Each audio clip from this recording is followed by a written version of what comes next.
Hailey Thomas, but everybody calls me Nola. Melinda Tyler. How old are you? 35.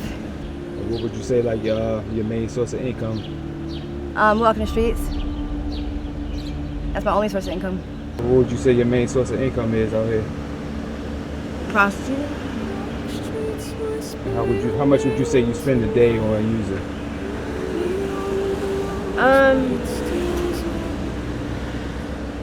On average, probably like $400. One of them, this guy picked me up. Everybody knew about him. They called him the silver BMW guy. And picked me up. It was like 3 o'clock in the morning for me to go to the hospital, and I didn't go because I was too busy smoking crack. And I wound up losing my finger. Welcome to Baltimore. Baltimore.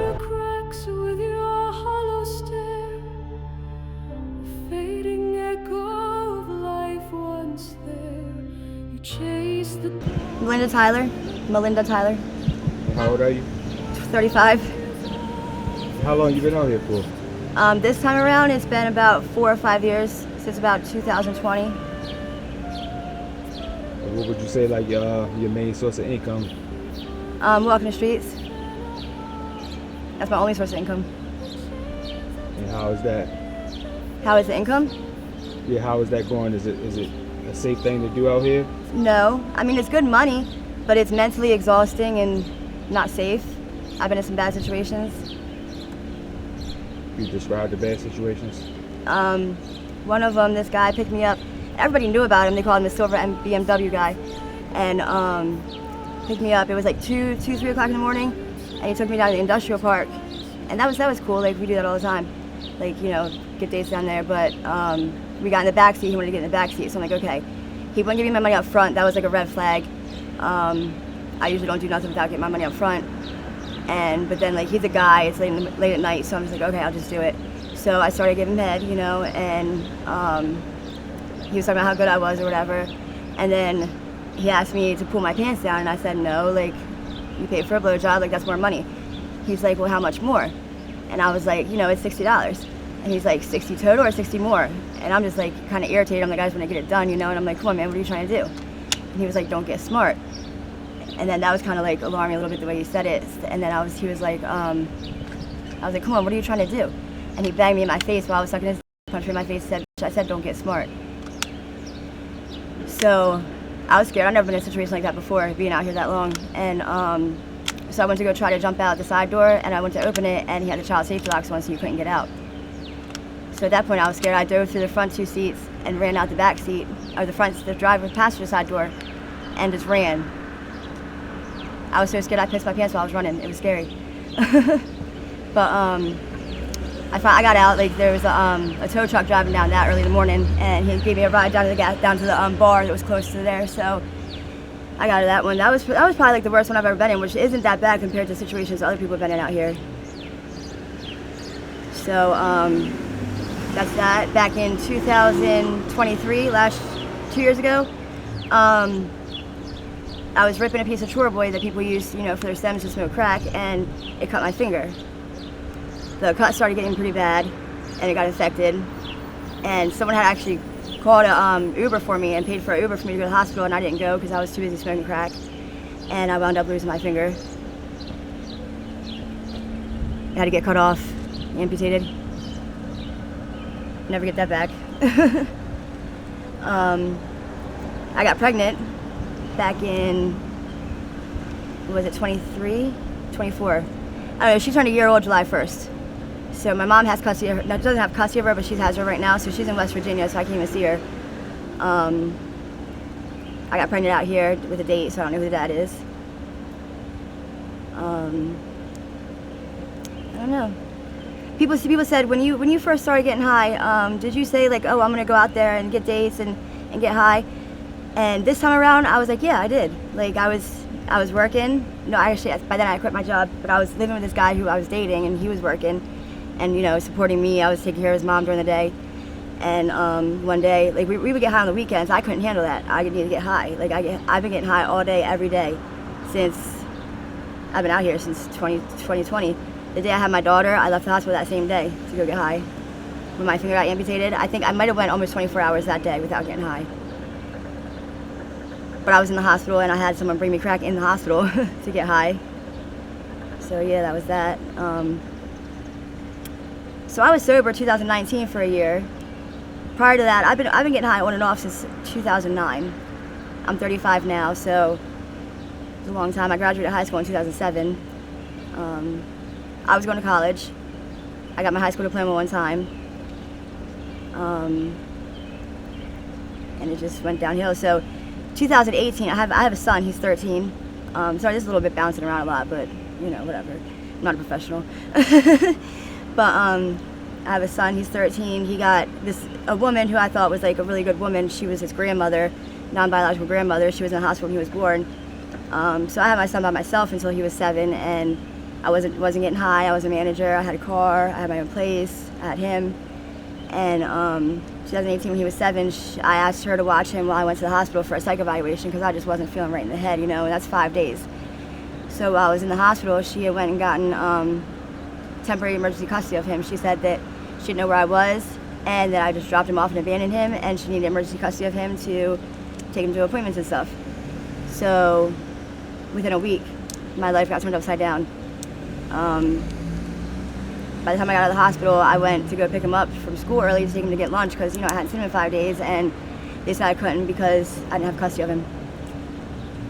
And so prior to that, I was clean, sober, taking my kid, you know, and once that happened, I started using again, and here I am.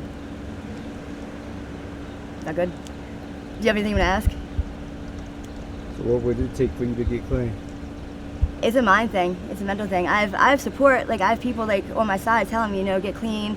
I've had people that have dropped me off at rehabs and I just left. It's a mind thing. Like, you gotta want it. I can't just be like, okay, well, I'm gonna go get sober because you want me to get sober. That's not how it works. You can go to rehab because someone wants you to go, but you're not gonna stay clean, or you might not even stay there. I think I'm ready now. I feel like I want to go this week to rehab or to a detox and see where it goes from there. I can't say I'm not gonna get high again. I can't say I'm gonna stay the whole time. I can't say I'm not. It's just whatever happens, happens one day at a time, you know? So could you explain the drugs out here now? Is everything like mixed with Fentanyl. Yeah. xylazine? Xylazine, not everything. That one's not really too prevalent around here. You can tell because it like knocks you out, and they have tests. Sparks gives you tests for those. But I know I went to the Suboxone clinic to get on Suboxone a while ago, or methadone a while ago. I'm not on it right now, but and they did the drug test obviously, and I had no heroin in my system. So I do heroin or fentanyl now, and crack, and I smoke crack, and I shoot dope, and I had no heroin in my system at all. So I don't even think there's cocaine in the crack anymore. I really don't. Have you ever OD'd before? I've had to be Narcan at least 30 times in my life so far, within the past 4 years. That's scary. Have you lost any friends out here as well? Everybody that I've talked to before I started getting high this time around, I no longer have. Like I said, I was sober for about a year, living in a recovery house before I got messed up this time around, and I had made, you know, some pretty decent friends out there in rehab. I was in Annapolis, Crownsville, and I haven't spoken to them since I started getting high.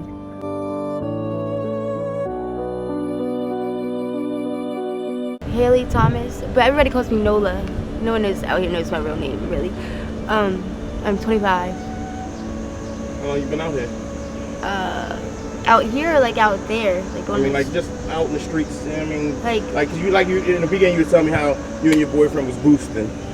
You know how long y'all been boosting and getting high? I've been getting high for like 4 years. But I just started coming out here. Okay. Really, it's not really my thing like that. But my boyfriend's in jail, so we're boosters. So you ended up on the streets because he locked up? Yeah, he got locked up. We got in a police chase, and the car stopped running, and the tire blew out. And without a car and him in jail, I can't go boosting. So the streets. Yeah, this is what I guess it is. Where you originally from? Catonsville. And what brought you to Baltimore? Honestly, I don't know. So how did you start getting high? An ex-boyfriend. Okay. Yeah. He introduced you to? Yeah. I mean, I dipped and dabbled and stuff like that. I was a dancer, so I used to sniff a lot of coke and stuff, but I never did anything like what I do now. But So what do you do now? I crack and heroin, like dope, I guess. So what would you say your main source of income is out here? Prostitute. And how much would you say you spend a day on using?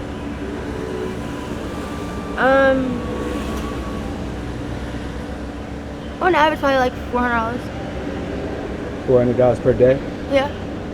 How much do you make from, Oh, what see, you I'm a do? little bit different though, because I got dates that I know from the strip club and stuff like that. So I got a little bit more higher clientele and stuff like that than some of the girls out here. So I got dates that'll pay me like $100, $150 and stuff like that. Not as much.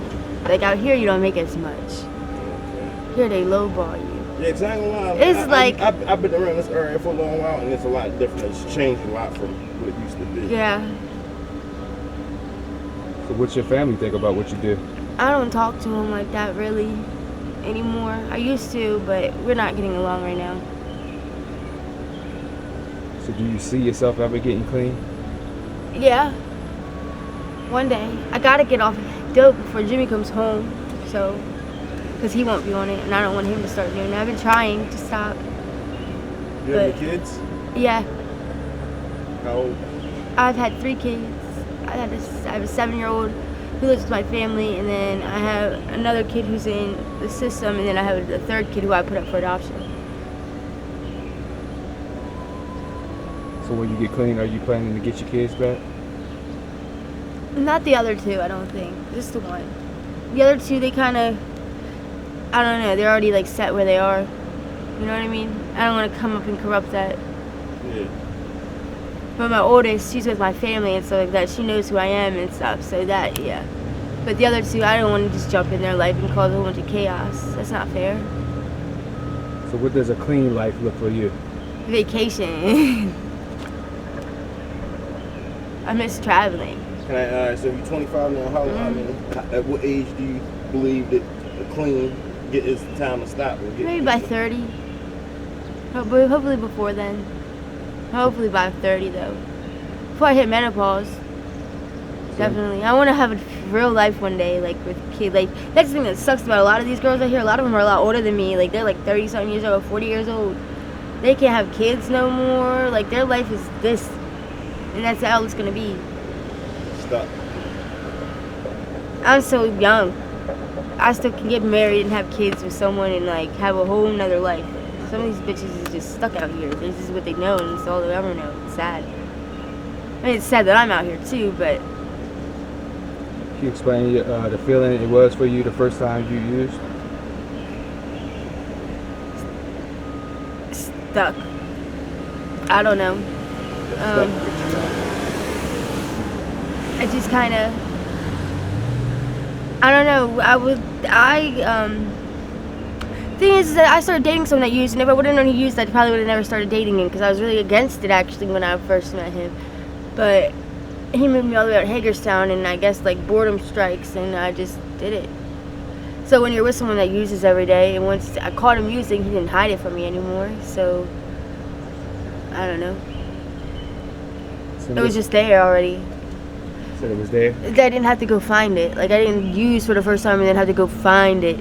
You know what I mean? It was already right there. So it was like I woke up one day and it was like I was just an addict. Like I just realized it. You know what I mean? Like, let me try this. See And then it was just around the whole time. So it's like I think I used, it was like the first week I started using it, I thought it had only been like 3 days and it'd been like 7. And I was like, the fuck? Jesus Christ. So what's some advice you can give a younger generation though that might want to think of step out here and start using? Don't. Listen to your parents, definitely, and your family. Even if you don't have parents, I don't have parents, so listen to your family, because they do love you, even if you don't think it.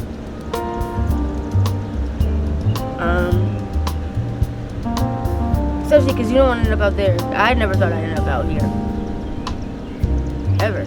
But closing the door.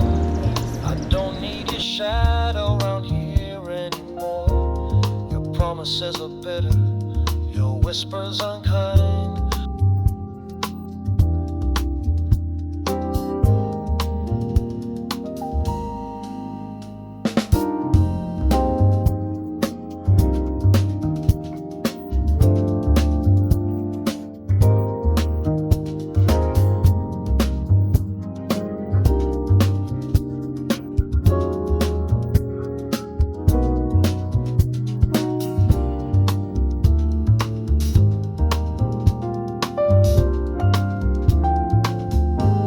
Where are you originally from? Anne Arundel County, like Glenburnie area, So what brought you to Baltimore? drugs.